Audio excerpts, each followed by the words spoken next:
Good evening, Maryville College, and welcome to Micro News. I'm Gabriella Lister, and I'm here to give you important updates in microbiology. The mysterious pathogen called Elisabethingia anopheles that left 18 people dead and more injured in Wisconsin 2 years ago has struck again, this time in Greece. Though only known to exist in the midgut of the Anopheles mosquito, recent investigations have indicated that waters in hospitals may act as a reservoir.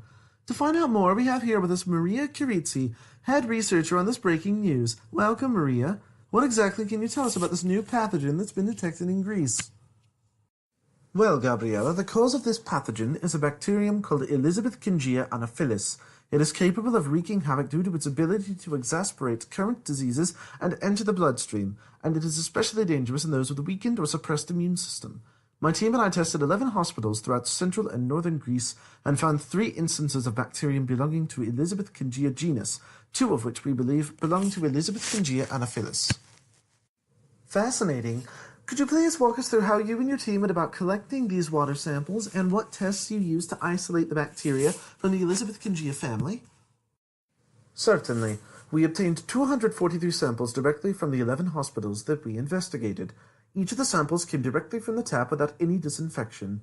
We then filtrated the water samples onto a paper disc called a membrane to collect the bacteria. To isolate the bacterium from the Elisabethingia genus, we performed a series of biochemical tests to isolate the bacteria that were gram-negative, non-fermenting, non-motile, and aerobic, meaning that they cause infections in humans, they're unable to break down lactose, unable to move on their own, and require oxygen for respiration. These tests included the use of differential media and tests for specific chemicals that are necessary for aerobic respiration, such as cytochrome C and catalase. Once these bacteria were isolated, we were able to sort them by their chemical makeup using a matrix-assisted laser desorption ionization time-of-flight mass spectrometry, which we refer to as the Maldi-Toff machine. Once we obtained the data from the Maldi-Toff machine, we were able to match our data to the Maldi biotyper library to determine the genus and species of the bacterium. From this, we were able to identify 3 bacteria belonging to the Elisabethingia genus, with 1 bacterium being identified as Elisabethingia miracola and the other 2 being identified as Elisabethingia meningoseptica. Due to the newness of this pathogen, my team and I were concerned that our tests might misidentify the bacterium and classify it as a different species within the Elisabethingia genus.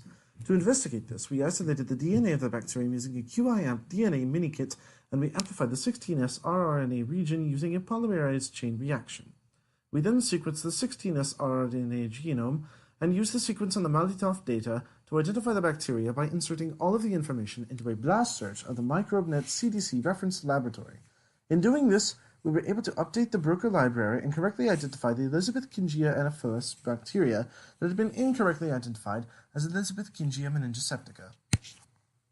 So, what does all this mean for the hospitals and their patients? Our study has provided further support that Elisabethingia anopheles is present in hospitals and that these waters may act as a reservoir. Furthermore, our experiment shows that more research is needed on both Elisabethingia anopheles and the Elisabethingia genus to properly understand where the pathogen comes from, how it is transmitted, and what we can do to prevent infection. Due to the inaccuracy of the testing methods, it is plausible that patients that become infected with Elisabethingia anopheles would be diagnosed with the wrong strain and receive an incorrect treatment. Though there were no reported deaths resulting from an Elisabethingia anopheles infection, we do have reason to believe that infection with Elisabethingia anopheles assisted in disease severity for several patients. That's all we have for today. Please join us tomorrow as we discuss the dangers of eating salads.